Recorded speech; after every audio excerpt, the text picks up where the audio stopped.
Hi, this is Randy Randall of No Age and host of the podcast Hyphenate with Randy Randall. I want to welcome our newest sponsor of the show, DistroKid. DistroKid helps musicians get their music on all the major streaming platforms, and artists keep 100% of their royalties.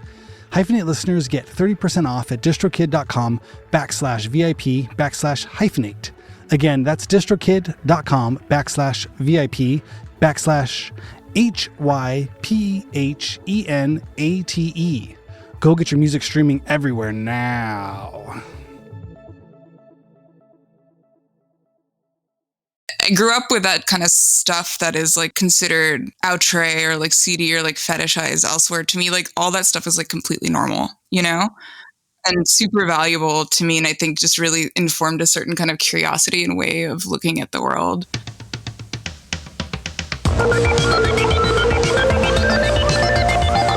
What's happening?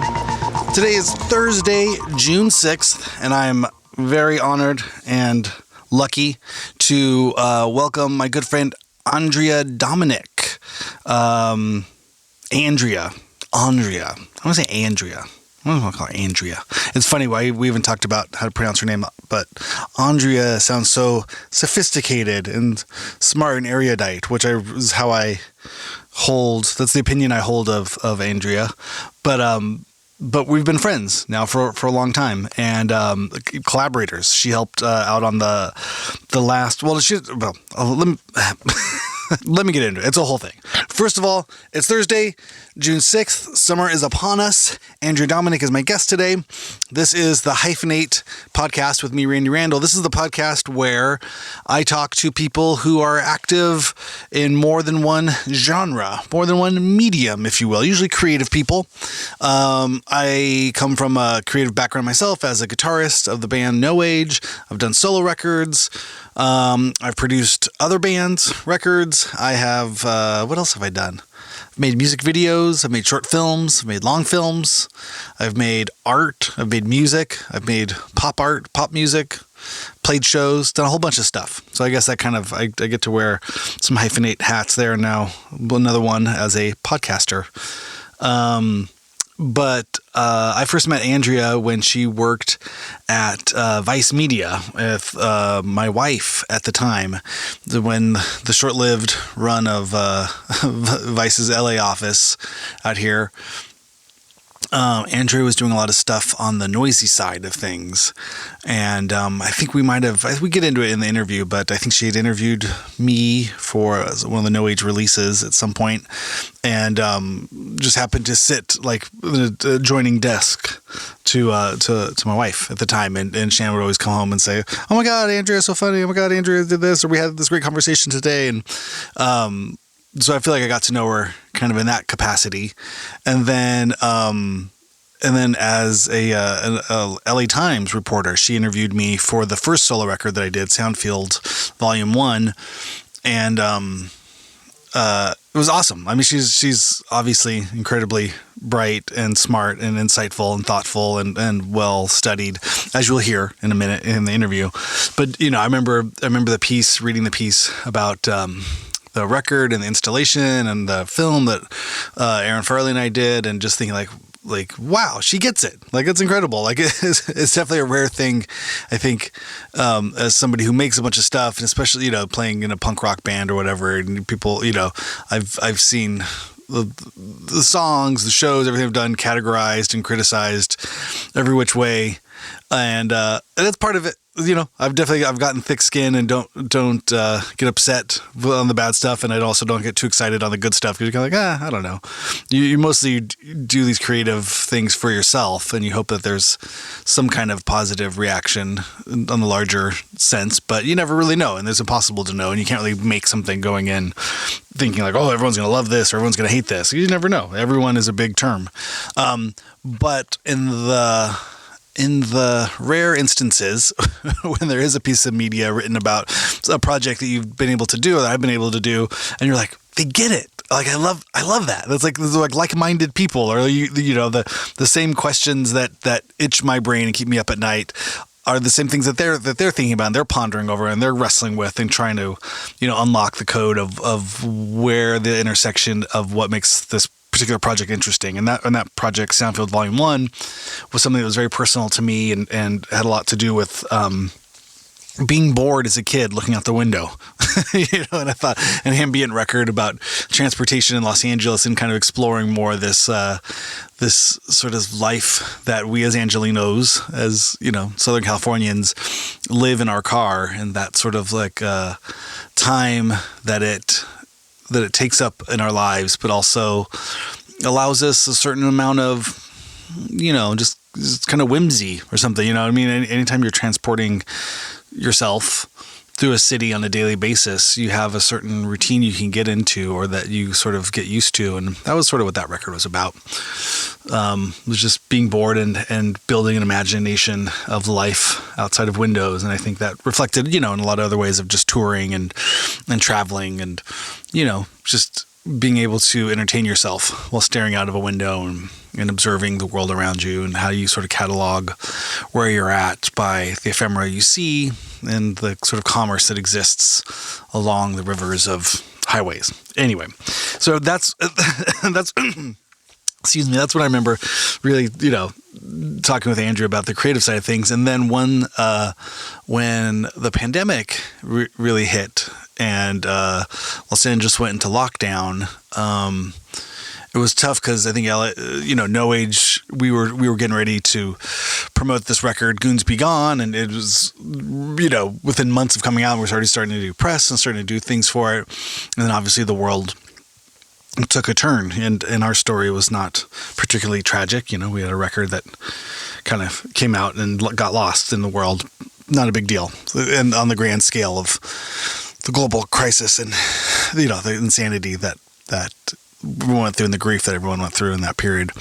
But I was definitely wrapped up in that part of it, and I wasn't really thinking about making another record when Andrea came to me and Aaron Farley and asked if we'd want to do a volume 2 or sort of follow-up record to Soundfield, based on the sort of abandoned spaces that were existing in Los Angeles, or the sort of the quiet spaces that existed in places that were no longer quiet, or that were not usually quiet, but now had kind of gone dead and gone kind of quiet during the lockdown, especially the early days of the lockdown. And she was doing a lot of field recording and kind of documenting it for herself and for her own creative projects, but thought maybe it'd be fun to partner up or collaborate. And so the three of us, Andrea, Farley, and myself, we're going around in those early days wearing masks and going to train stations and shooting stuff, on freeways, and then individually going out and documenting stuff and kind of getting footage and getting sounds of a quiet city, which LA is not usually known for that. It's a, kind of, ant farm of activity all hours, 24/7, 365. But this, is at rare time, which I think a lot of places experience that. But Andrea had the forethought and the journalistic sort of like insight to be like, this is a rare time. This is weird. This is a weird time. How can we make a record about how weird this is? What does this feel like and what does this say?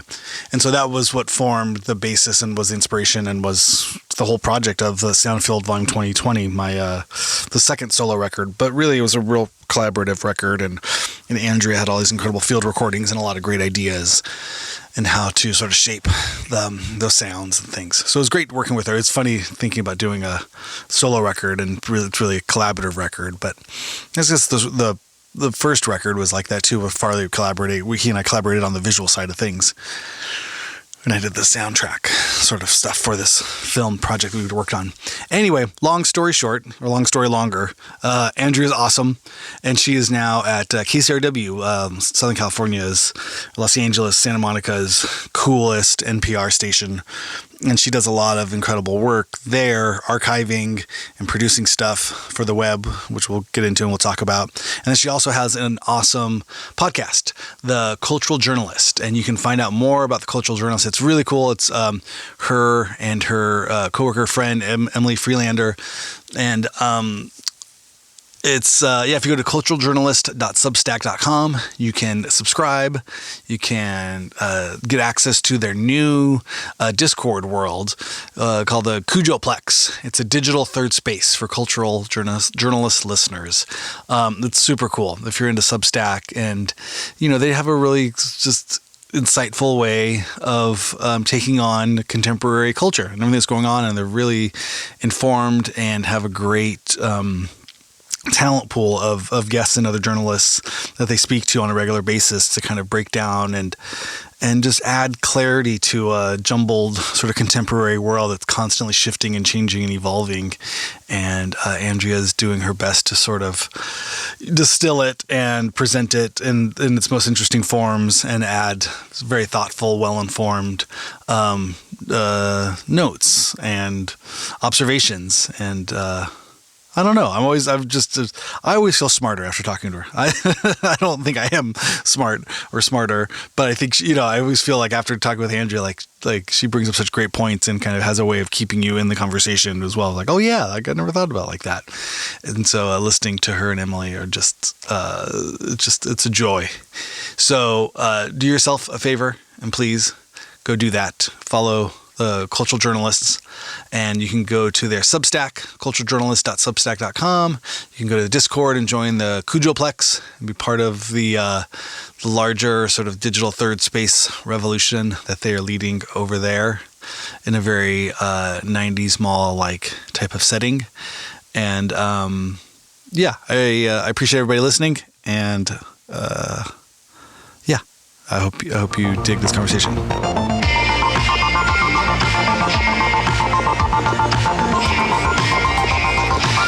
Andrea, thank you so much for joining me on Hyphenate. Hey, Randy, it's so good to be here. Thanks for having me. Yeah, man, this is awesome. So we've been friends for a long time and worked on a bunch of projects together and fun stuff. But I thought you'd be a perfect guest for the Hyphenate podcast, just because of all the hyphenates that you are. You're a journalist, sound artist, archivist, podcaster. What am I missing? There's more to that. Oh gosh, yeah. DJ, I guess. Yes. Yeah. DJ, producer, I don't know. Incredible. Lots of stuff, yeah. Yeah. So you're visual artist, but that's not really like a public facing side of what I do. That's a nice just traditional hobby. Part of the big melting pot of all the creative outlets you get to work in. So cool. Well, yeah. Well, tell me, I guess the big thing right now, you're at KCRW, and you also, but I want to get more into what that job entails, because there's so many. I think you're wearing many hats. You're a multi-hyphenate at KCRW, which is it's just more than my day job. Yeah. And then you also have the Cultural Journalist, the podcast you run as well. That you do. The Culture Journalist. That's on Substack. That's a thing I do outside of my day job.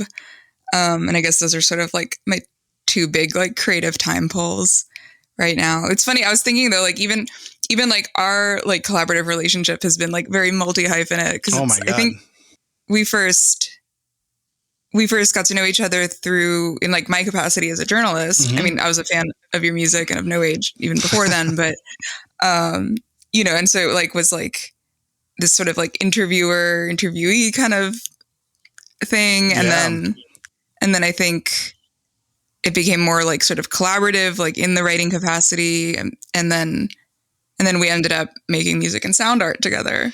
Yeah. So. Incredible. Yeah, no, it's been so, and I know, and you worked with my wife, for full disclosure as well, at a previous job, and she spoke so highly of you, and she's like, oh my God, Andrea is so smart, so great, she's so awesome. I was like, I think she's going to interview me for the solo record. We owe it all to, I think like she first tapped me to like premiere a No Age single or something like that. And I was like, fuck yeah, I love No Age. Can I curse on here? Is that okay? Of course. Yeah. And that's right. I guess we owe it all to whoever made our seating chart at the office and put Shannon behind me. It's incredible, right? It's just going back to grade school. It's like, I don't know. We sat by each other at school and we became best friends. Yeah, totally. That's so cool. Well, yeah. Tell me a little bit about KCRW. What do you? I mean, I don't even know how to categorize what you do there. Yeah, so I've had an evolving role. I started as like what's called a digital producer in the primarily the music department and the culture department, which meant that I was sort of creating extensions of what you're hearing on broadcast for digital platforms like the website and social media, doing that kind of storytelling, doing reporting for the website and stuff on broadcast. And my role has evolved into, I now basically oversee our whole digital department. Which is huge, which, just in the sense of contemporary media and radio is the thing, the content, the sort of like space. And obviously there's still a public radio station, which is primarily known for that. But like all media, digital media is almost like a redundancy or an oxymoron in a kind of way. Or like, it's like, what do you mean? That's media. Media is digital. Digital is media. Yeah. Exactly. So it's a new department. I sort of put it together last fall. And it's a constantly evolving role. So it's like, I do feel like I'm constantly a hyphenate in this position because even what, I think about what I was doing in September versus what I'm doing now. And it's like completely different, Oh man. But it's a lot of fun. Like, I like that. I like figuring out the puzzle of, I see my mission as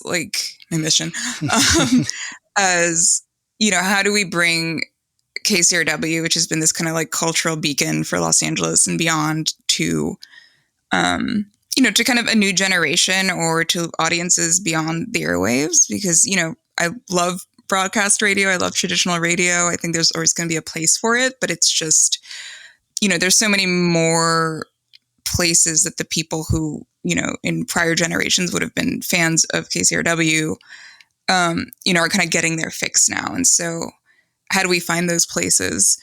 How do we continue telling stories that are like true to us, true to the audiences we serve, but like reaching them in new ways or telling those stories on different platforms? So it's a lot of strategy, which I guess I've surprised myself that I'm kind of both appeals to me, and it turns out I'm kind of good at. Yeah, kill it.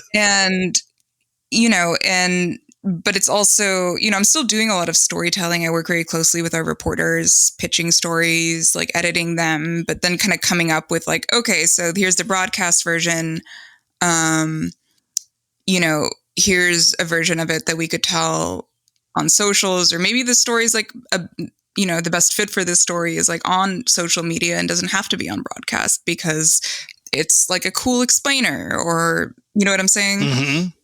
Yeah. So, I mean, I think for people that aren't native to Los Angeles or familiar with Southern California, like how do you describe what KCRW is or what the sort of the cultural impact is? I mean, it's something growing up. It was sort of, from my understanding, it was sort of like the shiny jewel of broadcast, of public network radio. You know what I mean? I think there was college radio, but KCRW was always sort of like public radio, like all of the fancy voices and stuff, the fancy radio people. Right. And like kind of the cool music radio, but that was also NPR at the same time. Sure, right? Yeah, it's like this. Yeah, you would have like the kind of the well-spoken broadcasters giving you the news of the day with kind of a more nuanced take on it than just the drive time radio, zany radio show kind of stuff. And it's like long form reporting, and then it would cut back to cool, latest, cutting edge music. I think because a lot of morning radio, it's the morning drive and the afternoon drive. As a kid, I guess growing up, that was sort of how KCRW is the real stuff. Because I listened to a lot of KXLU or KSPC, which was sort of okay, so that song was the new single by Blonde Redhead. All right, next song, the college radio guys, they kind of talk like that. And then, Yeah, you switched to KCRW, you got like the dulcet tones of Chris Doritas, Yes, yeah. Warren Only. I think Warren Only will always be the name that lives forever in my mind. Yeah, it's a great question. Like how to describe KCRW to someone who's not from here. I think KCRW really kind of is like one of the OG actually like kind of hyphenates, because, when people think so the basics is it's Los Angeles's NPR affiliate. So we carry NPR national programming, all things considered, morning edition, that kind of stuff, like, shows like This American Life. But we're a nonprofit. We're a community service based out of Santa Monica College. But we also do programming that kind of goes beyond sort of traditional public media news. We have a show called Good Food that's like a really fascinating, that uses food as kind of like a lens to talk about culture, the world, politics, identity. We have shows about books, philosophy, film, entertainment. And then, of course, like really our primary offering, I'd say, what we've really built our reputation on is music. There's a show, our flagship show, Morning Becomes Eclectic, has been on the air for 40 years and counting. And it's like a 3-hour block of music in the morning and the philosophy, which I think was really cutting edge when it first emerged, because in the context of like commercial radio, like it's just playing whatever music the DJs want. Like totally open format. We have artists come in to do live performance sessions, both on that show and outside of it. And so it's really evolved into this platform as kind of a musical tastemaker, cutting through the noise of like commercial programming and that sort of thing to bring you stuff that people with excellent taste think you should get into too. And, we always, in addition to Morning Becomes Eclectic, there's of course our stable of DJs that play at night and on the weekends. And just, it's like, for me, I'm just, when I'm in the car listening to it or even at home, I'm just constantly like Shazamming, because Right. it's such truly an eclectic mix of, people who represent different kind of facets and communities around Los Angeles, like bringing us stuff that is either stuff you already know and love, but most of the time stuff you haven't heard that really resonates. But what an interesting experience just there, just talking about the digital and traditional like interaction that modern contemporary people have, right? I mean, this is a station, but we live in a digital world where our phones are a portal to so many other ways we consume media. And even that idea of like, what is that? Rather than waiting the 5 minutes for the back announce of like, hey, that song, first you heard this, and then before that was this and this and this and this. And it's like, well, I can get that right now. I have it in my hand. Like the immediacy of like, how we interact with media. It's so cool. I mean, that's such a great, just even from you, I'm trying to understand, I love this idea of the seat, the driver's seat that you're in, of really like, being that conduit between traditional broadcast and digital and media and storytelling and how that all plays together. But I mean, the Shazammable moments of life, they used to talk about the driveway moments, right? Where you pulled into your driveway, but you couldn't stop listening to the radio. Cause like, wait, I have to hear that. How's it going to end? I remember doing that with Howard Stern or with different, it's usually interviews or something like, what's happening? This is so good. I can't stop. Or a song you love. Like, no, it's going to get to this part. I can't stop listening to it. But now there's definitely like the Shazammable moments, you know what I mean? I wonder, there's just such an interactive way of like, what was that song you had to Shazam and how did it change your life? Or, there's a story there. Yeah, totally.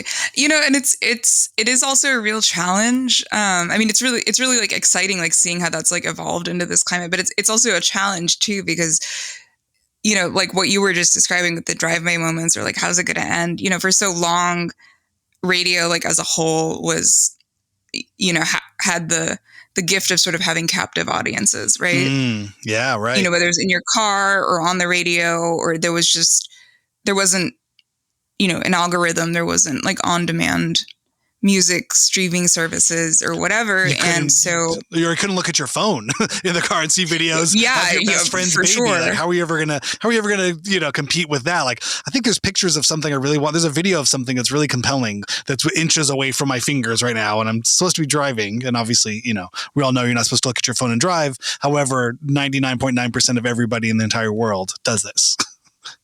Right, exactly. Yeah. And and it's also the thing of like, before it was, you were sort of, or audiences were kind of just like getting served with what, and this same goes for like TV and whatever else, right? But like, you were receiving what was being put out there, right?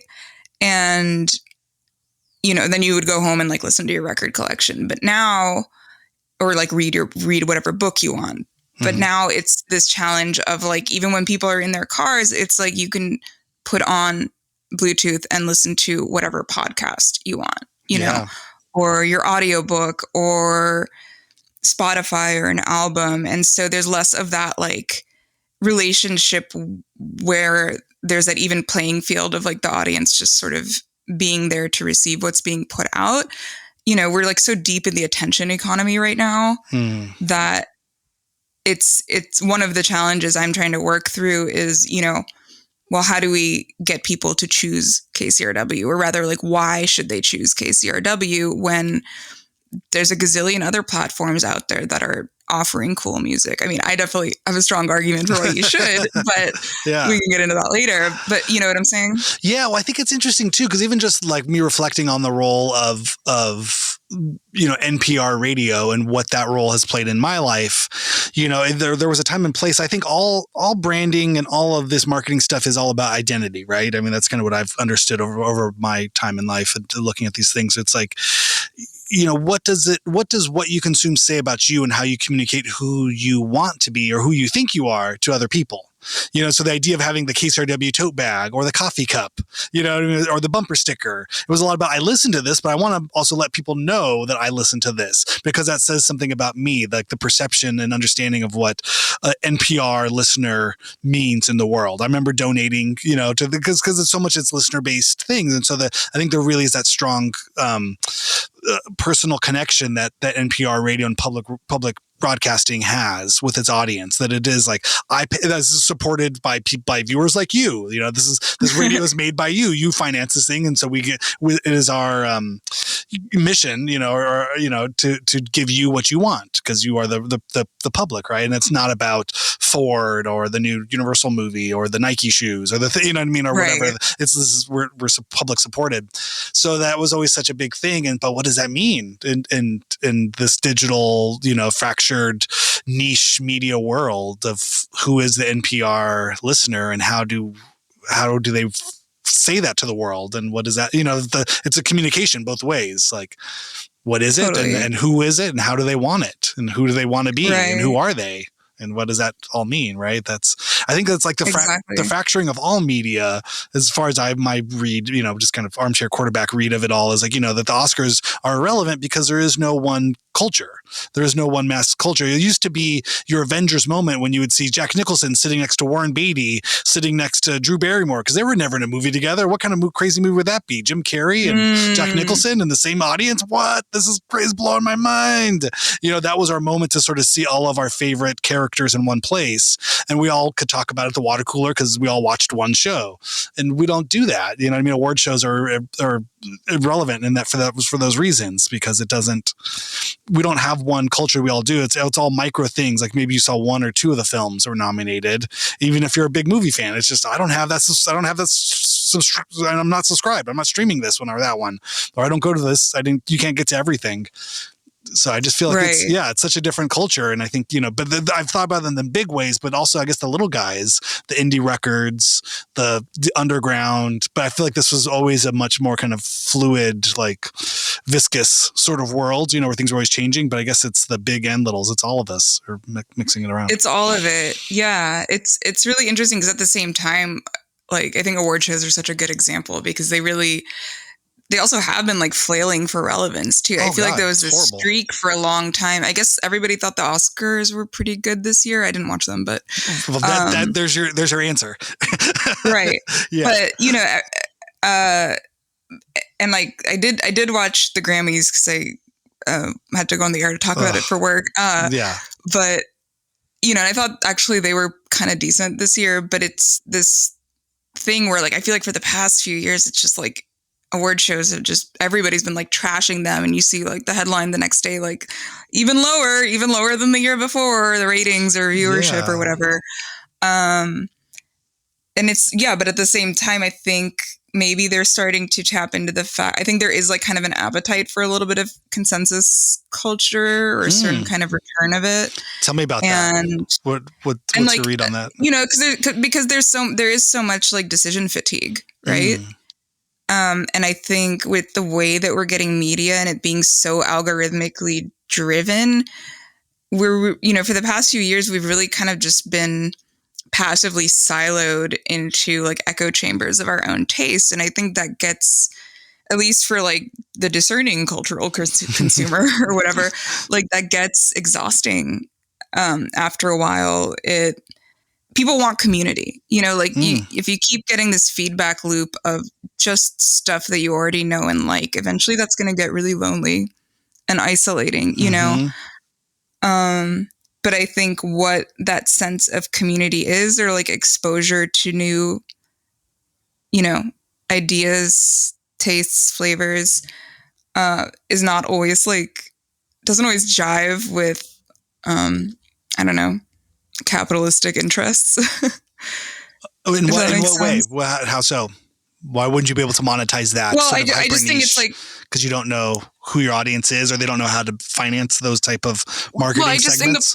Think the platforms that we're now used to like consuming media and culture on are not necessarily like incentivized for I see. the niche or for discovery or for things outside of what's already pinging. Right. Or what's already safe, essentially, if that makes sense. Or what's already proven to work. That's an interesting point to bring. Yeah, because you think about, it's like what really runs all of this stuff is the money, right? And I get the sense though, from like a TikTok platform, like the platformed sort of model still works, and like every 8 posts will be a sponsored post, and people self-identify so granularly that you could really like that marketing algorithm can really, are you a male between 18 and 25 who likes fishing? We can tell that because of what you've clicked on, and, specifically freshwater fishing, and, has a taste for these kind of shoes. We can like, market just to that one group. I would imagine it's that type of thing, while maybe not,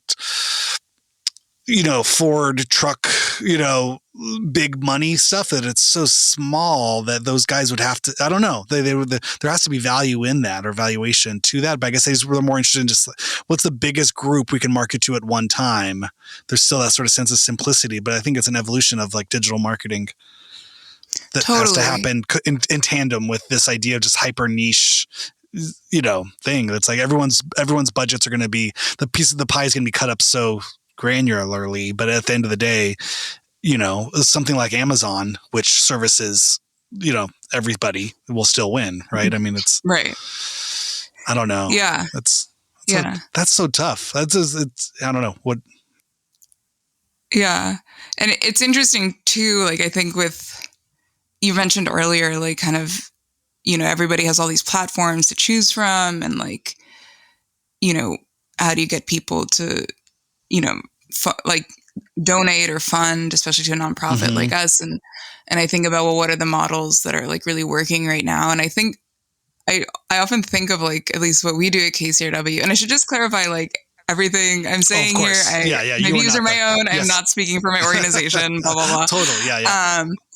But, I think of us as like, we're like kind of the original Patreon model, when you're talking about how people kind of just want to like directly support stuff and not necessarily feel like they're giving money to like corporations or ads or whatever.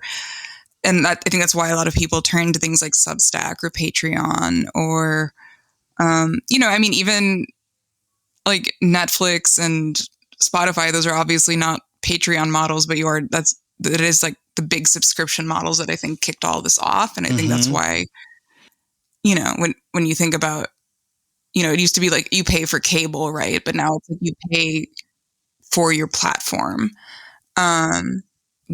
We done been doing that at KCRW for like more than 40 years. It's like that was us. Like you want to pay for the quality of stuff that you like.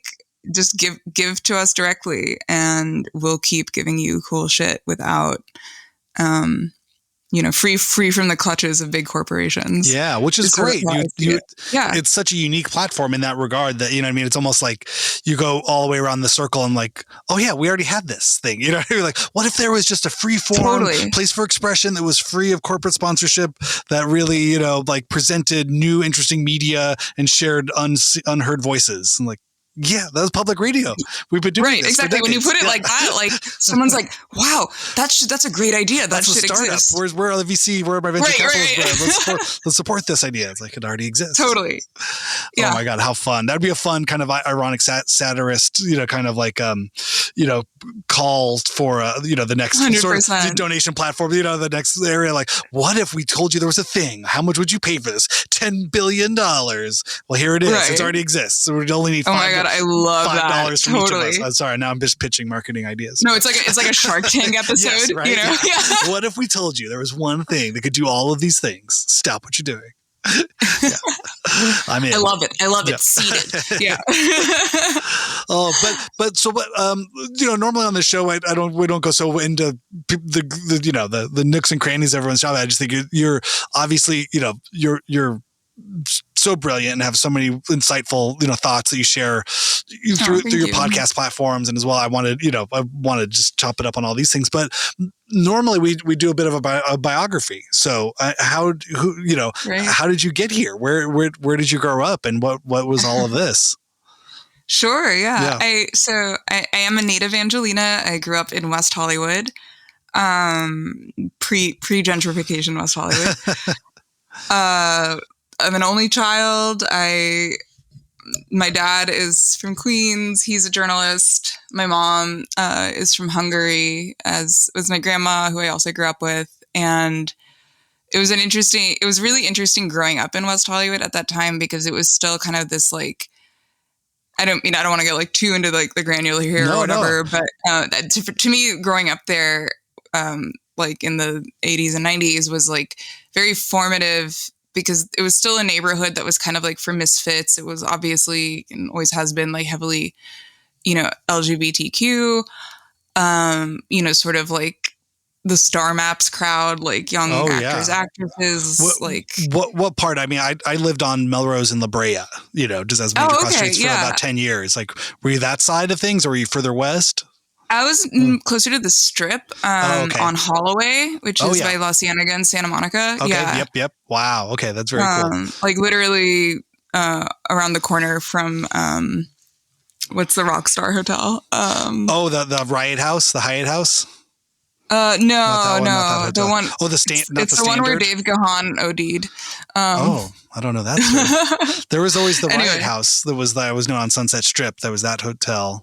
Yeah, but not that one. Huh? Another Rockstar Hotel. Anyway, yeah, and so it was a little bit like, so I come from just like traditional like hetero parents, like normal, like not normal, but like the traditional kind of like American family structure, but we were sort of a fish out of water, like in that neighborhood. Like, we were like the only like two parent family with kids, or a kid. Yeah. Were there a lot in of our like, whole building? Were there movie stars or like celebrity people or industry people all around?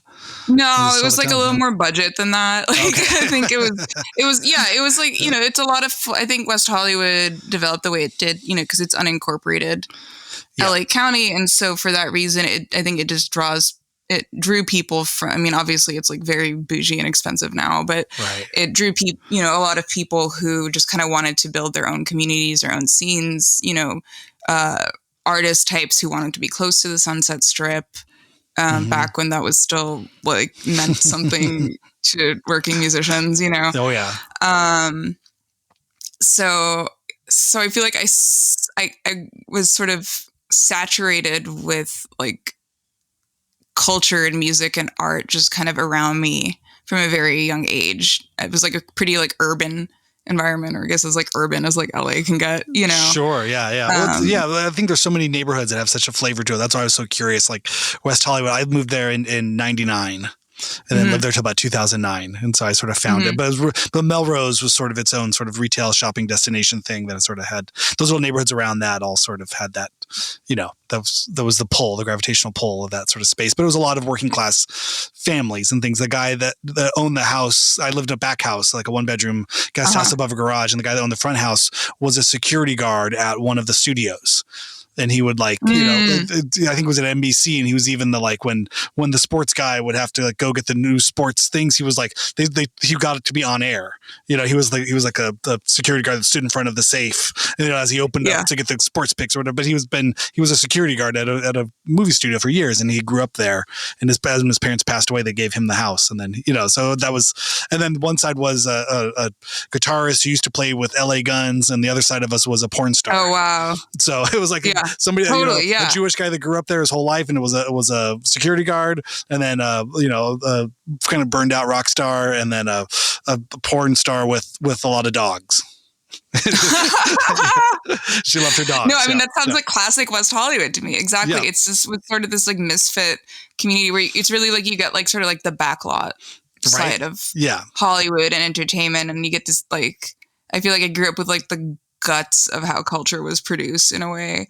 It was especially like my part of the city was, it was like porn stars, Eastern European immigrants. There was like a huge influx of that at the time, which half of my family included, but they came over much earlier. But there was like a lot of that like post-Soviet immigration wave that settled in West Hollywood. And musicians, actors, a lot of members of the queer community, like just, I remember being a kid and like at the Save On, not the CVS, it was Save On then. Okay. And like you get in like the elevator from the parking garage and there's just like a drag queen, like in full, full glamour and decor. And that was just like, I grew up with that, all of this kind of stuff that is like, sort of considered outre or like seedy or like fetishized elsewhere. To me, like all that stuff is like completely normal, Yep. And super valuable to me. And I think just really informed a certain kind of curiosity and way of looking at the world. And then also, so it was like not a kid friendly neighborhood, obviously. And I was an only child. And so there was like not a lot of stuff to do in the neighborhood, but like the one place I could just walk to was Tower Records on Sunset. And that was so hugely formative for me. And like, I don't know if I'd be doing what I do now or have the interest in music that I have now if it weren't for that just being like the place where I would hang out. Like even driving to school in the morning. Do you remember how like on the side of Tower Records, they used to put up these giant like CD cases or like these square posters of like what were the new albums out this week. Yeah. And so I would just like observe them on the, like when my grandma would be driving me to school and I'd be like, oh. That's how you knew what was cool.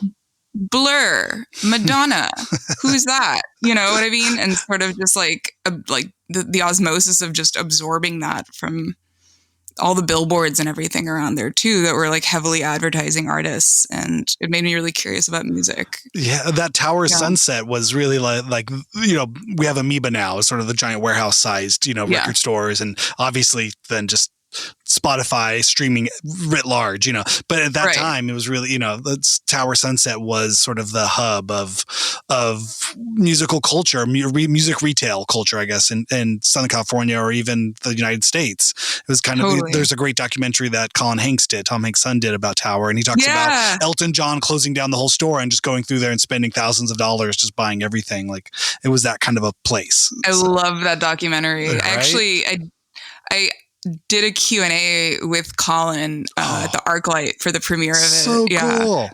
I was fangirling on like multiple levels. Because that was your store. That was your playground. You got to know that place. That's incredible. Yeah, totally. Wow. And I was like so honored that they asked me to do that. And it was so personal. I think it's such a beautiful documentary, and it really captures a really important like trajectory of the music industry as a whole. Yeah. Yeah. Oh, that's wild. So that's okay. So you grow up there and then school, or what happens next? Yeah. Then I went to middle school and high school in the Valley. Mm-hmm. So I feel like I spent a lot of my childhood involved like commuting and like really closely like observing different parts of the city, like via sitting in the backseat of a car. Oh yeah. Right. Yeah. I mean, I guess that's kind of a universal LA experience if you grew up here, right? Yeah, but I wonder. feel like it changes now. I think about that a lot. I have two little sons, and just that feeling of like are you guys bored enough? I feel like you guys you don't get the luxury or the privilege of being as bored as we got to be. Just again, it's this quick, short attention span sort of media. 100%. But it's that feeling, just staring out your window and looking into another car and like, who are those people? What are they doing? What's going on over here? What's going on over there? Like we try, like every parent, I'm sure on the earth tries to, be aware of screen times and try not to over screen our children, but it's, just life is different, but it's, it's I also so think valuable. it's a really important experience as a young Angelino to just sit in the backseat of the car and stare at, because it's how you like learn your city and how you learn how you I guess everybody has like Google Maps now, but right. I feel like right. I can still make my way across LA like phone free just because of absorbing different travel routes as a kid, My dad had the big Thomas guides, the big thick, spiral bound I remember Thomas those. guide maps. For sure. He was in construction and would have to get to different places. So I grew up learning those. Nice. Like we got to go flip to, and if you're going vertical or horizontal, like right and left was pretty standard. You'd keep turning right or turn left to go, east west. But if you're going north south, you'd have to jump chunks of pages, 50 pages here to get back to where are chunks and chunks of it. That was incredible. One thing I was just thinking about those like, like the cover art on the side of the record things. It just I've had this flash. I worked at Amoeba when it was on Sunset for a number of years. That was one of my first jobs out of college, and then would go on, would go on to sign to Sub Pop and put records out. And I remember one thing was that the full, if I could ever get a full circle moment, we played an in-store at Amoeba, and that was pretty cool. That was like definitely surreal. I was like, whoa, okay. But when we did our second record, Everything in Between, there was the question, you have the marketing meeting with the label and stuff. And I was like, what about, cause then I don't know if you remember at Amoeba, they had the big cover art up top, there was like three or four kind of like a triangle sort of billboard thing up top there. Like, what about, getting our record on top of Amoeba in LA? Like, is that, I don't know, just throwing it out there. No personal, vengeful, spiteful motivations, of validating my own creative experience, coming full circle from working at the record store to being on top of the record store. Nothing like that. I'm just saying, is that possibility? Is that something you guys do? I don't know. How does that work? And we, and like everything, the answer is it's just money. Yes, anybody could buy that. Those are advertising spaces for sale, and so we were fortunate enough that our first record had sold well enough that there was they found it in the budget to do that. And I remember that being man, that's so cool. Wow! But it was still the time before social media or whatever that was. I think I probably went with my point and shoot camera, like, look, Mom, I'm on top of Amoeba, I did it.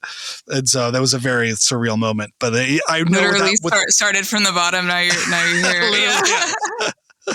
It was such a huge moment in my life, but again, it's very short lived and very fleeting, but for a minute there we were, we're on top of the record store. And so I think that tradition or that sort of idea is, definitely came from that tower, which was such a powerful sort of place there. Anybody going to the cool bars, going to see shows, whatever, that Sunset Strip was such a hub of electric, sort of rock and everything that happened at that time. Everyone saw those things. I mean, I know Rivers Cuomo talked about his time working there, and everybody else, it was such a place. So anyway, tower. No, totally. And it's, and I think that's the kind of stuff that like can't be like replicated through music discovery on a platform, right? Because it's just the like, distilling those vibes, if you will, like within a community and with like a sense of place, and you kind of interact with it, and there's room for spontaneity and, embedding yourself in something larger. And like now I just feel like the music, the way we engage with music is so contextless. That's interesting. Tell me about that. Because it used to be like you'd get a record from a friend or from an older sibling, or you'd hear it on the radio. But how do you equate for that? Right. Exactly. And it just, there's this quote from Jarvis Cocker that I always reference where he talks about like how music is like a scented candle now. It's just something you like put on to set a mood. And I think like that's really crystallized in like the phenomenon of like the Spotify mood playlists or whatever, which I hate. I understand. I just personally hate them. 'Cause it's, there's like, I feel like people are drawn to music, or were drawn to music because it's inherently communal, right? Like you have to engage it, at the very least on like a one-on-one level. Like, music is only music because somebody is like listening to it and feeling it and engaging it and responding to it. And, or it emerges from a community, right? And speaks to a certain kind of experience, or just the dynamic of like an artist on stage and the crowd, and it's like a group of several thousand people or maybe just a couple dozen, like sharing in the same thing together. And and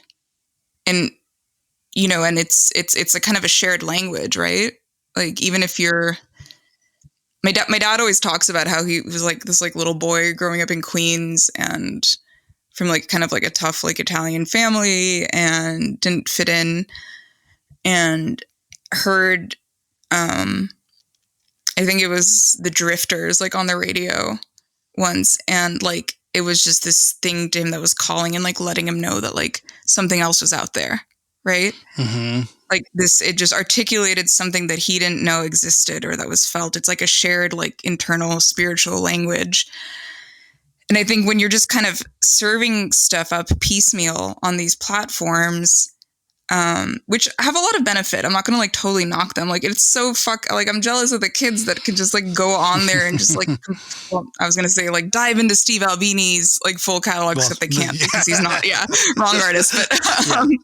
But like have just like all of David Bowie like out there like to consume at once. But at the same time, it's when you think about, but again, what a great artist. Sorry not to interrupt, but I just think no, go ahead. But I think that's the blessing and the curse, right? Without context, the David Bowie catalog is a murky, weird, almost meaningless kind of thing, because I think he's one artist more than anybody who has the hits and the misses and tried so many different things. And if you just randomly threw a dart at any song of David Bowie's, who knows what you're going to get. You can have a very strange experience. Hitting random on the David Bowie discography is not necessarily an enjoyable experience, even to the biggest David Bowie fan. 100%. And like, I guess that's sort of what I was getting at with that example about my dad. It's like, I don't doubt that like some other kid, like hearing the Drifters for the first time would still be like equally moved by it, but it's not gonna if it's on something like YouTube where there's like a gajillion other songs and a gajillion other genres, and it just becomes this like a piece of content, is that gonna have really like the same impact, or is that going to like spark the same sort of like realization or again be sort of triggering again that spiritual language of just understanding that there's more out there when everything is like flattened and commodified like that, Yeah. I mean, there's something so interesting about this, and I'm sure there's, think tanks and billionaires, spending lots of money trying to crack the code of it. But something about a playlist recommended thing doesn't feel good. Like, how'd you hear this new thing? Oh, I heard it on the playlist. Like that might, and if it does work, it may have cool story, bro. Yeah. have a one or two thing, like you could get that. But even then, a curated playlist without really having a personal connection to that person or what their meaning is in your world. Like, you know what I mean? Just, Joybot 28 has a cool playlist, and like, well, who are they? Where do they come from? Yeah. Why? What shoes do they like to wear? Who did they used to date? All these stories that would sort of inform the VJ experience, even if, looking at a DJ experience, like you would know you'd have a long personal history with these type of presenters, if not curators, you'd at least know 100%. like there's something to that, and there's a deeper well to go down. And so it's not just, oh, they played the Clash.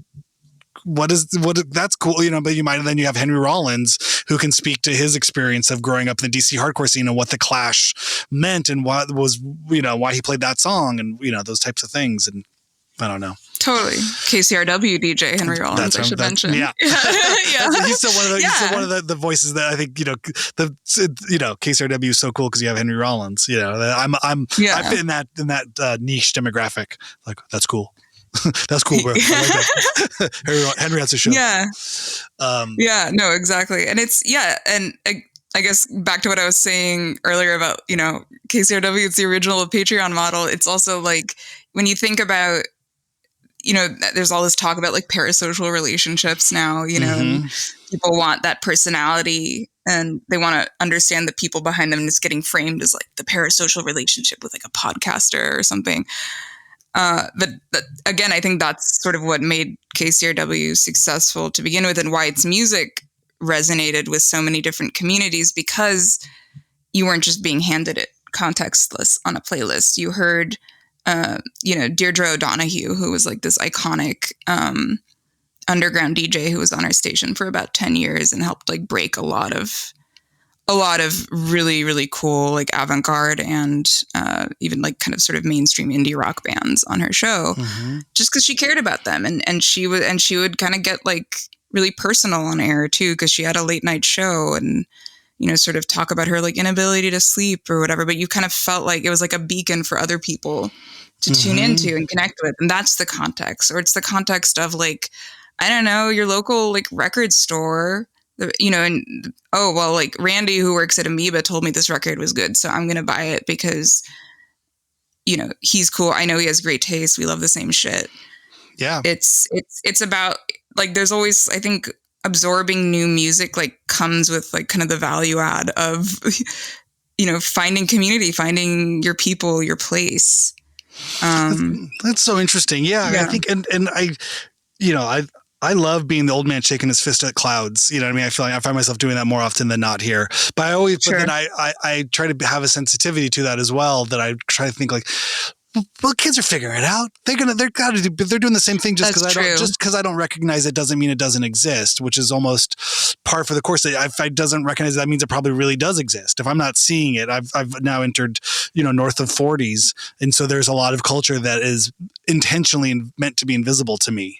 The cis white male in my 40s, you know what I mean? I'm not welcome in all the cool places. That's by design. And that's valid. And I respect that. I think that's it's better that way. I respect that, people, there should be a clandestine sort of thing, especially to underground culture, which, played such a large part in my life, that I would assume that there's, I always just assume, but again, I don't know, you know what I mean? It's not for me to judge or to even hunt and find. I think I've been very comfortable in my dad, jeans walking around. Like I don't need to wear the coolest clothes and try to fit in with the 20-year-old kids that are doing stuff. But I also just wonder, there's that sense too of like, I don't know if something is so crucial and so vital like music and culture and communication that it must exist. It must be existing. It's like the Jeff Goldblum, life finds a way somehow. You know what I mean? Like you can't keep that. You can't kill that spirit. You can't kill that energy, like communication, community, expression within those communities. It just probably doesn't look like something I even recognize. I might not even understand that this is music that this community is making. Like, oh, this sounds like something totally different. I don't know. Yeah. I try to keep my brain open, keep a small sliver of the door open that like they've got it figured out. And I just I'm not meant to know it. I'm not meant to understand it. However, I don't know. I don't know what that, does. Yeah, totally. And I think it's like, even if you look back to like, when you were growing up or I were growing up, that sort of dynamic has always been there with like the older generation, maybe like freaking out a little bit and being like, oh, but the kids aren't going to have this, or like the man is selling out and like the music industry is evil. Yeah. And the underground like always found a way. And I think it is important to like trust that that's always going to be there. Like, it might not look like what we're used to it looking like, but it might be a skin in Fortnite. Yeah. That might be the way, you know what I mean? The biggest expression. And which means I have so little respect, so little time for that. However, if you had to ask me just on an economic level, what does my 10-year-old want to spend money on more than anything is, skins and back patches and emotes and like digital content for his video game platform, and he communicates with his friends there after school. They have conversations, they express themselves, they do all kinds of things, but to put that on the same plate in which I needed money to go buy the new Nirvana tape, or something. You know what I mean? It's like, or even the new MC Hammer tape, whatever it was. I was really most excited about 10 years old. You know, it's like, I just can't even, the Addams Family Value soundtrack will always be more valuable than the new Chewbacca skin on Fortnite. Right. Cause it's like apples and oranges. I don't know. It's a little apples and oranges, but it's also like when you think of, it's like, there's a varying scale of like art there too, right? Mm-hmm. Because it's, their Nirvana album, you were buying art expression. But it was also a marketable thing, you know what I mean? It was a marketable quantity, exactly. A lot of money. So, yeah, but maybe it's something that made you like think about the world differently or find a different path. Like, is the Chewbacca skin going to do that? I don't know, but it's like, I'm sure you also, as I certainly did, also wanted just like dumb shit that was like, I was like, I need the new Power Ranger toy. Like, Yeah. So it's, maybe I'm weighing the wrong thing, or I'm focusing on the wrong place of culture, but I guess that's part of the thing, that like, it's a flattening of culture too, in that sort of same way, right? It's just the depth and richness doesn't mirror my experience of that. And so therefore it's easy for me to devalue it, or to just, again, because it's the relevancy, and, and I think it is interesting too. I think, our generation is much more hyper aware of merchandising and the retailization of life and all that stuff and how that happened. I think, which was different than our parents' generations, where there was this authenticity kind of thing to life. And we grew up in mini malls or malls proper, and, and had there was a whole cultural valuation put on shopping and shopping therapy and these kinds, you know what I mean? We kind of came from that world, but even that changes in the way of like, we're like, well, at least we could go to the mall and see our friends at the Orange Julia stand, or we get a hot dog on the stick, or there was still, we could still like find, there's a depthness there that maybe was lost in our parents, like mindless zombies walking around with shopping bags inside the mall. Like, it's meaningless. Like, we used to go to the, so there's generational loss in those. We used to go to the Lindy Hop, get it malted at the soda drink shop, and put a quarter into the jukebox and hear the songs, and now it's different. No, exactly, though, because it's like, in that sense, is hanging out at the mall that different from hanging out on Fortnite? Like, maybe. But we talk about community, right, and how to service a community and how to build community and how to understand that context of what that looks like in our contemporary age. And I guess I wonder, I think about that, you know what I mean? Or where are these communities happening? Where are they forming? And where are they, how are they expressing themselves in those communities? Right. And what is lost or gained when those communities aren't necessarily happening in person? Mm-hmm. That's something I think about a lot, because I think a lot can be gained from that too. I mean, it's it's amazing the connections that you can forge when you're not, limited by a physical place. Mm-hmm. And I think a really important part of communication is face-to-face, in-person time together. Yeah. So, well, I mean, but even like, we look at, it's like age it up past my 10-year-old generation, but age up into then like 20s and dating culture. And now the dating apps and things like that, like learning how to navigate and socialize and, mingle in that kind of way of in an intimate community, that's such a foreign experience to me. However, it's a language and a culture all amongst itself, for better or worse. Totally. Yeah. It's a trade-off, because it allows you, it offers up more, maybe. Mm-hmm. A lot more people you can meet. It's a little bit of a fast forward. Exactly. Experience. It removes a lot of like barriers, but it allows maybe for something that's like less organic But who's to say going into a random bar or on a Thursday night and meeting somebody has any like higher value just because you met them in person at a bar? That's like, well, how'd you meet your mom? Like, well, she was one of 10 people that were in a bar, and we happened to start a conversation, and we, 40 years later, here we are. We're getting ready for retirement. That can happen. But who's to say that's better than, well, I did meticulous market research through 500 candidates and was, had the highest bleeding edge technology, set me up with, the topmost candidates who had appealed. I don't know. Yeah. So totally. One sounds different than the other, but I just think about, like, I guess I bring it there too, because I just think about my time at the mall as a moving into adolescence, and walking around with a skateboard trying to ask girls what time it was, like, hey, do you know what time it is, but just having to, but you're experimenting, trying to figure out what that communal social experiment looks like, and you and your 3 pimply friends with flannels around your waist trying to talk to girls, and they don't know, and you don't know, but like, what did that accomplish, but it was something that was forming in my mind of like that social experience, and I just don't know what that's going to look like in the future. Yeah, exactly. And I think it's like, to me, it raises a lot of questions about just like the notion and value of like shared experience too. Because it's like, if everything is like a la carte now, whether it's like your music or the person that you want to date or your groceries, like your TV shows, what does that do to like I think such an important part of like meaningful relationships and like community building has to do with shared experience, and like shared experience is more than like is different than taste, right? Like I think taste is built on shared experience, but like, if it's like on a dating app or whatever, it's like, I'm looking for somebody who, checks all of these boxes.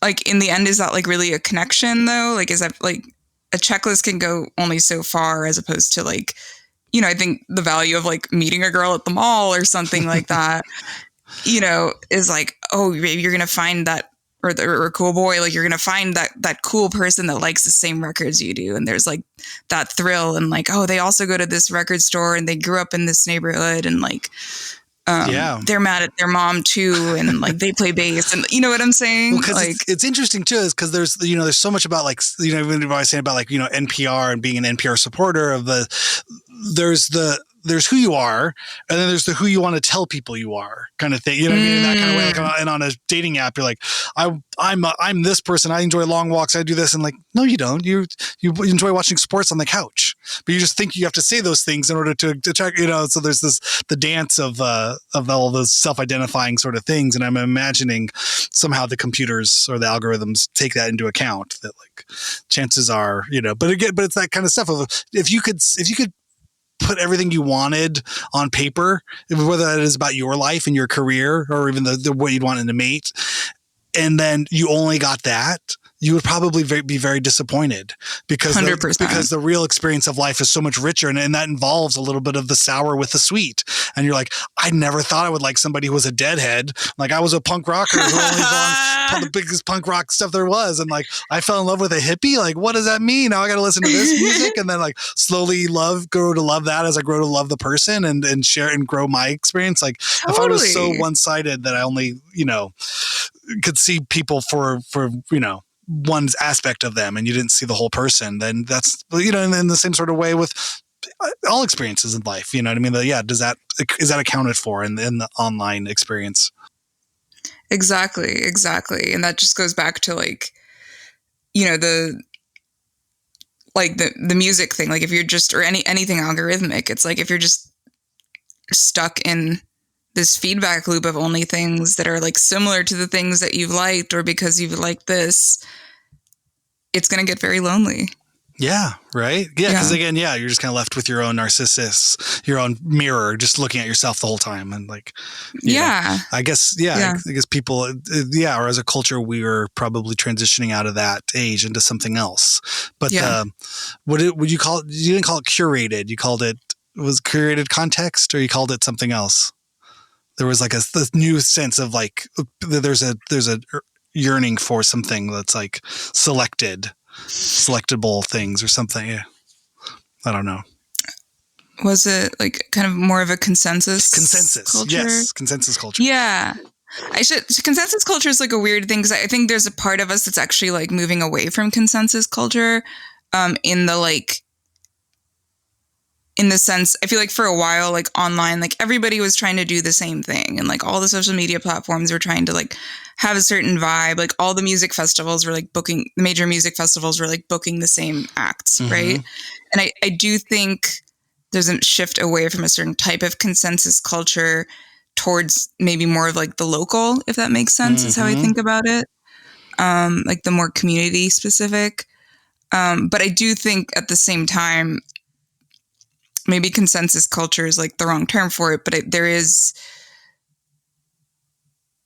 I think people want maybe more of a middle ground, like not the hyper individual specific and not the mass marketed sense of culture, but something that feels a little bit more tailored to their immediate world and their experience, if that makes sense.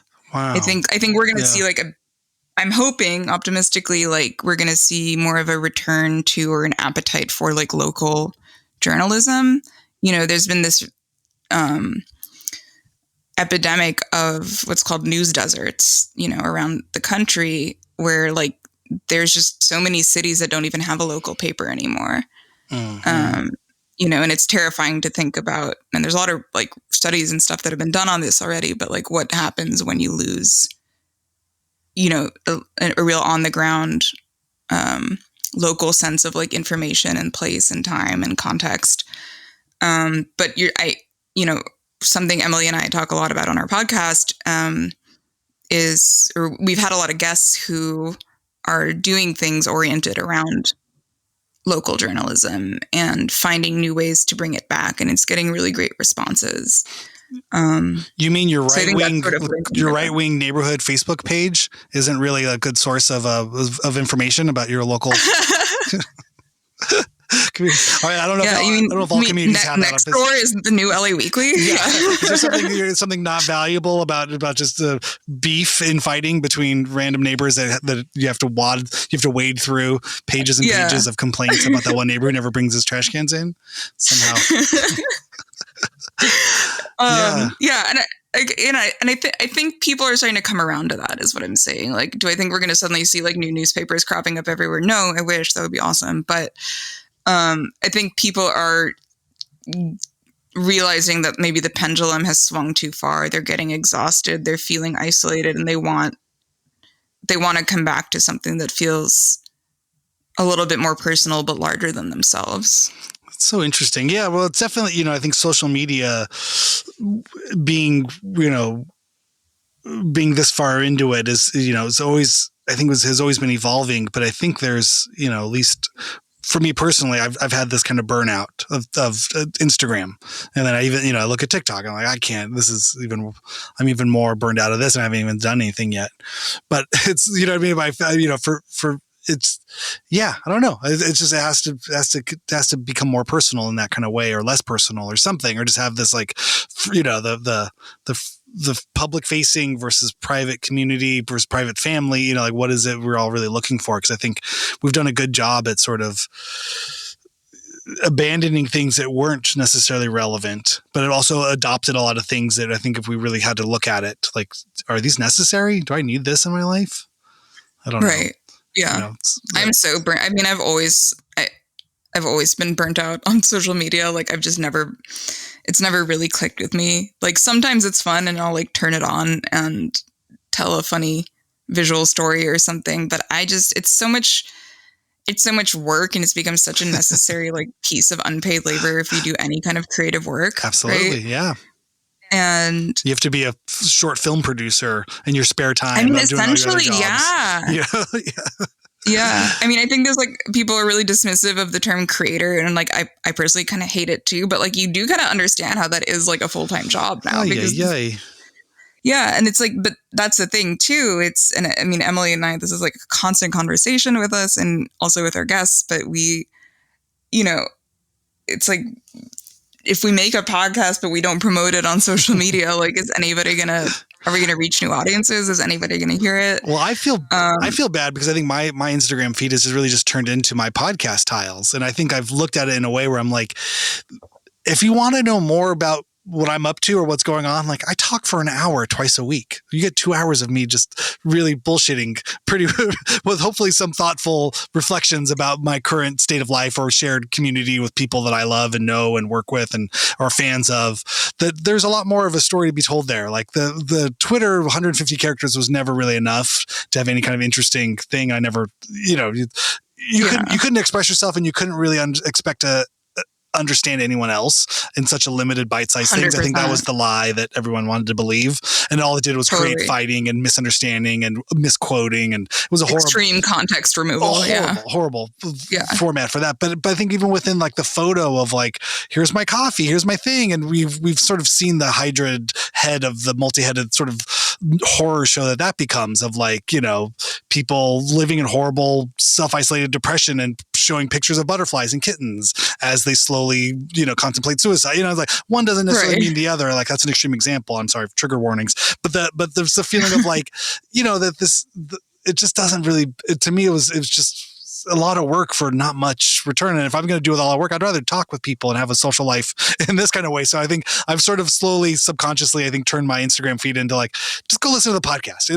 If you totally, I don't have a funny photo for you today, but I'd have this great conversation with a friend who I think is really interesting. We're going to talk more about stuff there, then I will be able to like respond to you about like, yeah, I hope you're doing good too. All right. Thanks so much. Sounds good. Like, isn't that funny? Like, you know what I mean? I don't know. I just don't have it in me. Yeah, like, I don't either. I'm like, yeah, exactly. I'm like, if you want to know what's going on with me, I'm like, go like read my articles, listen to my podcast, like listen to my music, yeah, you know, or just, I don't know, like, let's go hang out.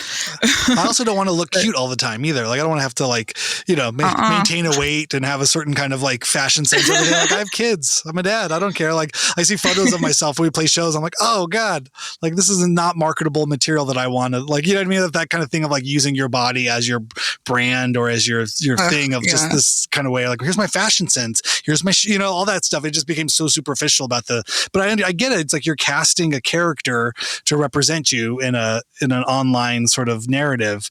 But it's like, I'm just a person. I'm not a narrative character. I'm more than that. Like, I can't be my shoes. I can't be my hat. I can't be the thing I do. You know what I mean? As much as I understand the need for small, bite-sized, quippy, good-looking people making funny jokes, you know, like I get that. That's the rise of the beautiful stand-up comedian with male and female. You know what I mean? If you could just get 100%. Models with a sense of wit, like, yeah, they'll run the whole thing because that's what it's designed for. You want to be slightly sexually aroused while laughing, while, you know, buying stuff quickly with your PayPal or with your connected credit card. You know what I mean? That's the whole thing works well that way. I don't have a place in that economy of right. You know, media. So it's like, okay, I got to find a different place where I'm more comfortable and feel, I don't know, freer. Yeah. And it's like the focus on image now is so like, it's really stressful. And I think it's like, it's also a response to, so the product, it's both a cause and a response to, I think, the need for people like wanting more like human faces on what they're interacting with and like wanting those relationships. Ooh, that's interesting. You know, like the parasocial thing that we were talking about, right? Yeah. Like you want to know, like at KCRW, for example, it's, you know, it's harder for, you know, not a lot of people are just like listening to the radio across the board, us or otherwise. But then it's like you remove that kind of captive audience, you know, who are like stuck with the radio in their cars before. And it's like, how do you get them to like listen to these like incredible DJ sets that our DJs are doing if they don't know who those people are? And so there's like a lot of conversations about, well, we need to start like putting a face to stuff. Like, how do we, you know, develop like presences on social media? Like, how do we get people to know who KCRW is? I mean, Emily, you know, not KCRW, but on my podcast with Emily, we don't really like show our faces ever or anything like that, but that's something we talk about sometimes. Or like, just how do we have more of a voice on our Instagram account? Yeah. But again, but just being where it's like all the work is already in the stuff that we're spending all our time making. Yeah. And now we got to go and do this shit too, you know? And just being a woman on social media is a whole other kind of level of hell that I'm so thankful every day that I don't have to really endure, that I'll never fully understand as, you know, from as a male in my 40s. You know what I mean? It sounds horrific. Everyone I've talked to that just, you know, it's another nightmare that nobody wants to sign up for. On top of a world that's already very biased in all those other kind of shitty, fucked up ways. And you got to verbally or, you know, or daily have this open source to people, just fucking weirdos coming at you 24/7. Like, no, thank you. Oh, yeah. I don't need that.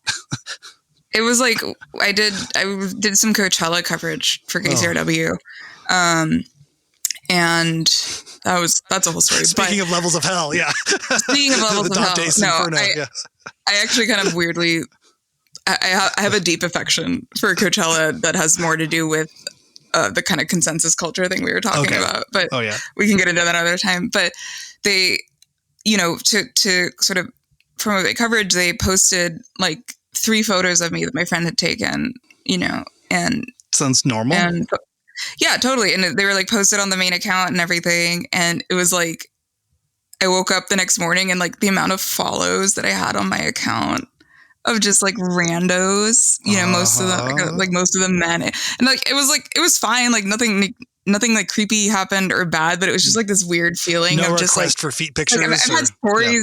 I've had like my work posted on there before, but like no picture of me, and I didn't get like any follows, you know, or like 2 or 3, and then suddenly it was just like dozens, and I was like, oof, this game, you know? Yeah. Well, and what does it say? Yeah, and that gives you a message now to yourself too, like, oh God, now I'm getting positively rewarded for things that are not relevant to my work. Yeah, you know exactly. What I mean? You're just like, this is, even when that's the hardest part is even when something's good, it's still bad. It still doesn't feel good. You know what I mean? This whole thing of like, I'm being validated for something I shouldn't be validated for. I'm being critiqued or taken down for something that's irrelevant to, you know, this kind of game of it all is just, it's just another level of totally things I'm just not interested for. That was the shit you hoped to be left behind in high school, or that at a certain kind of immaturity, but the fact that grown adults with, you know, with degrees and life experience and professional like intelligent, expressive people have to like put up with this other kind of layer of like, just, you know, critique or praise for like appearances. It was like, that's not what this is. Yeah. I don't know. The self-marketing game's just like not something, I mean, I don't know, maybe you can speak to this as someone who's been a professional musician for a long time, but like, I just feel like the self-marketing game as it stands right now is just not. Oh no. Oh, sorry. Okay. You're back. I'm back. Okay. What was the last thing you heard me say? Oh, just about like personal marketing. Oh yeah. So yeah, maybe you can speak to this, you know, someone who's been a professional musician for a long time, but like, I feel like the like unpaid labor of like personal marketing that like you have to do as a creative person now is so acute, like kind of to the point of exhaustion, or maybe even like hindering some people from doing those things. Like even, I mean, before it's like, obviously that's always been part of the game. Like, you know, for anybody who's like puts out a record or is signed to a label, but it's like the label would do that work, right? Like there was a lot. What's that like now? I mean, you know, versus maybe when you started out. Yeah, I mean, you know, being as close to a legacy artist as I am, that as I inch closer to that term minute by minute, I can't authentically speak boots to the ground as a young band trying to make that work today. So I don't know precisely what that's like, but I mean, just from my experience now, you know, with coming in 20 plus years experience of playing music and trying to sell records and touring and stuff, I've found that the role of concert promoter has really, been truncated in such a way that is not really true to its you know name. That, you know what I mean, there's the local promoter. It's basically like, did you post the flyer that you made on your account? They say to us, that's the person to ask us, like, okay, are you promoting to your total group of fans about this one show in this one specific area? It's like, yes, I am. Here's the catch. You know, or can we get access to your page so we can post our flyer on your Facebook page? And like, you can. Here's the thing. I don't live in your city. I don't live in your country. Whatever that is, like, I'm expecting you as a local promoter to have more of a feeling of the boots on the ground and what your venue and your city and your scene and your community, how to access them. Why would you ever think that me, somebody who's, you know, maybe lives thousands of miles away in a completely different world and has a presence online, but not a hyper local presence, you know what I mean? And plays weird noise music for just in our own particular case, you know, we play a weird brand of abstract art punk that is may or may not be relevant to your particular scene. However, you know what I mean, that you as a promoter, that's your job. You're supposed to know your community and your scene and be able to package us and sell us in a way that makes sense to your audience. So for you to put that on me, or can you do a shout out like, what's up, Des Moines? This is Randy from No Age. Cool guy. We're here. Can't wait to see you cool people at our cool show. Thumbs up. Yeah.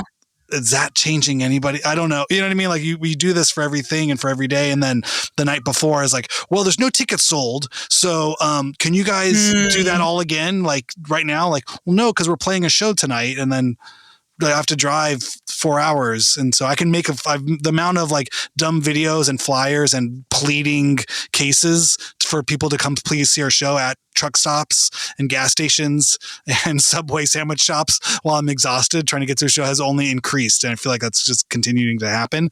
That could speak to our own age. You know what I mean? I think we've definitely aged out of the young person sort of market, and our audience is ourselves, and they're probably parents and older and they don't want to go out, and ticket prices have risen. The cost of living has risen. We battle the couch. To go to live entertainment, you have to have something that's more interesting and satisfying than your unlimited streaming sources and the comfortability of your own home, which everybody's been trained to fall in love with. And we did through the pandemic. So now post-pandemic, what is it entertaining wise? What is it, the product that you're offering as an entertainer that is better than what is already given at home for free? So you really got to upgrade that thing. And we're not that band. We're not Kiss. We're not putting makeup on. We don't have fireworks. We don't have, like I say, I gain another pound every year as I go. And you know what I mean? So it's just like, if this isn't your thing, if you don't love these records we've put out or what we're currently doing, then you're probably not going to come out. But I get the gimmicks and the bells and whistles. Everything is to just spice up and entice somebody to get out of their house. And it's hard. Yeah, it's the attention economy, you know? I think for a while, I feel like in the 2010s, it was really like the experience economy was what was ruling everything. I think that's why you saw like festival culture pop off so much and all that. And like events and, like there was just this sense and like nightclubs and all that. Yeah. And, now it's just the attention economy, and it's like, who can we capture at any given time? Right. Yeah. You're not going to have a viral video festival where you just play a bunch of viral videos one after another, like 10 seconds each on a large screen and expect, because that essentially is what's in your hand. You already have your viral video festival given to you for free in your palm of your hand. So you don't need to go anywhere or stand in line or get sunscreen or buy bottles of water to do that. That experience is there. So how do the form doesn't work, Yeah. But it makes sense that bands are doing that kind of, bands would do more stunty types of things to get a viral video. Like, what I mean? I pray I never see the day when a band, lets an alligator eat one of their limbs or something to get you to go listen to their record that's streaming.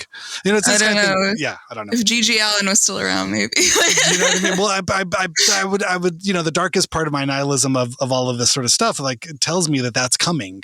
You know what I mean? That like, I feel so sad, and I have a very strong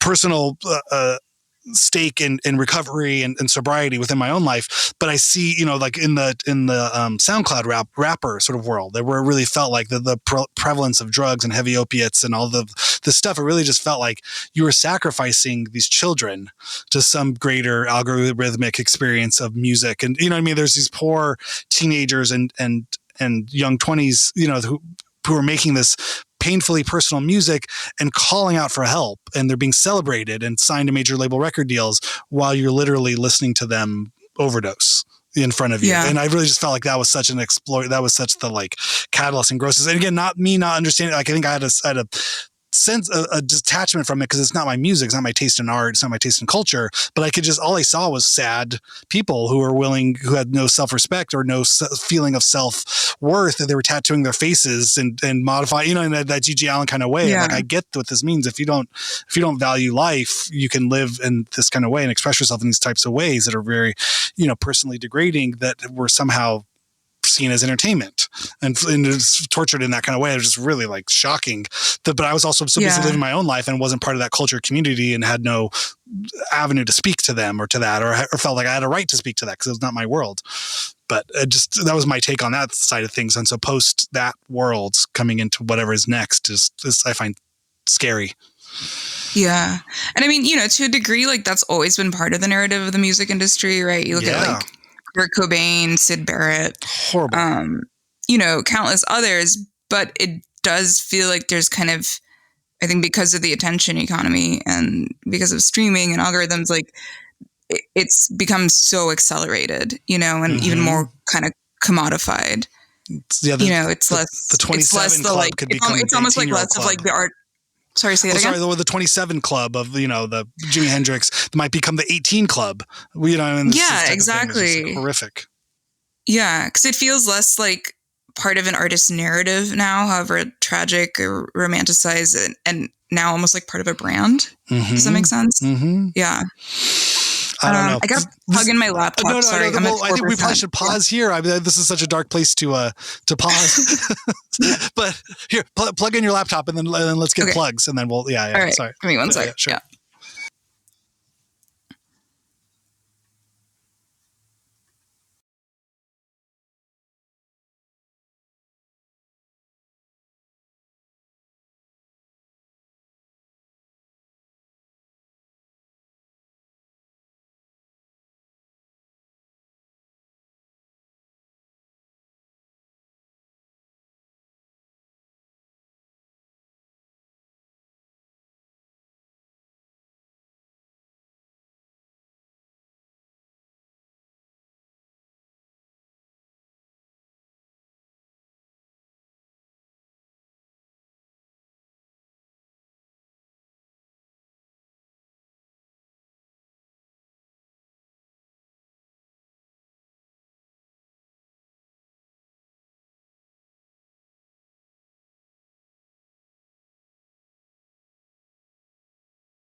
Oh, okay. Cool.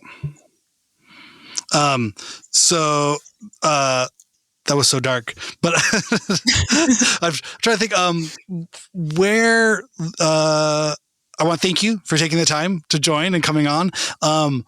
Where can people follow you and find more out about you and subscribe to the podcast and listen? How do you like people to do that? Yeah, sure. Well, but yeah, thanks so much for having me. I mean, it did get dark at the end there, but I always love talking with you, and you always have such interesting stuff to share and great perspectives, and it's always a pleasure.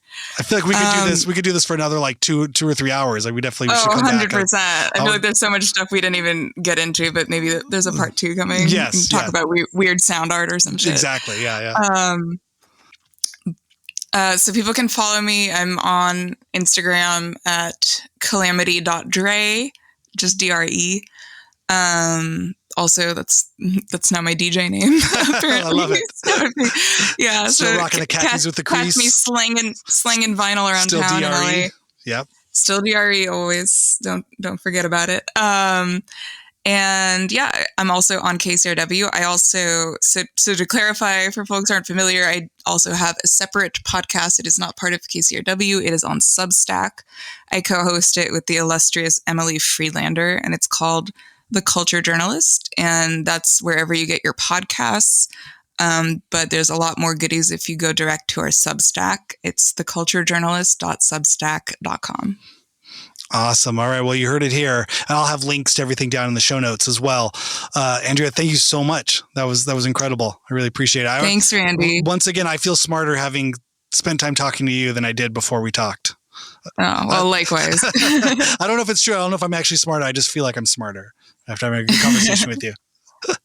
Thanks, man. Take care. What did I tell you? There she is, Andrea Domanick. Don't you feel smarter too? It's one of those unquantifiable things where you go, I just feel smart. I don't know. I feel like all my brain cells just woke up and I have more questions. And yeah, Andrea's awesome.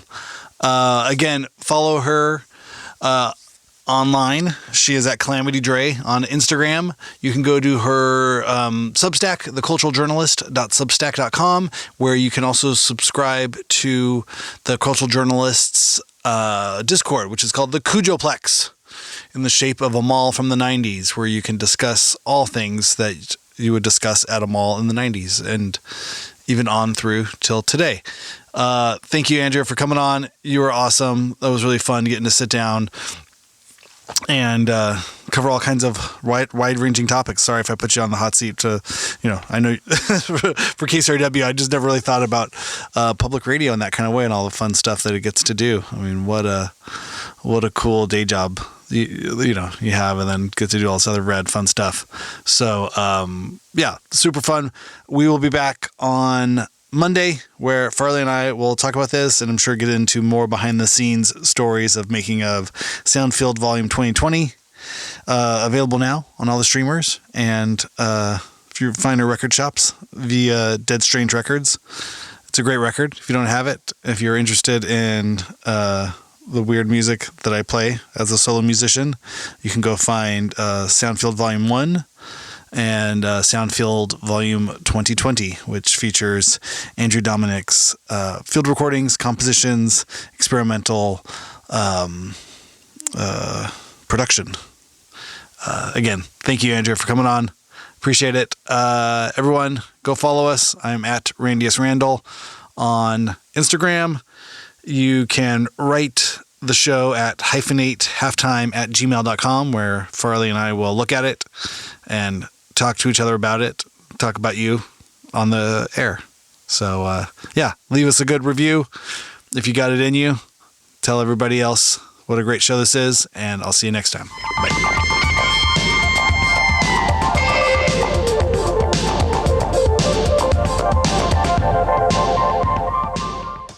I think KCRW really kind of is like one of the OG, actually, like kind of hyphenates.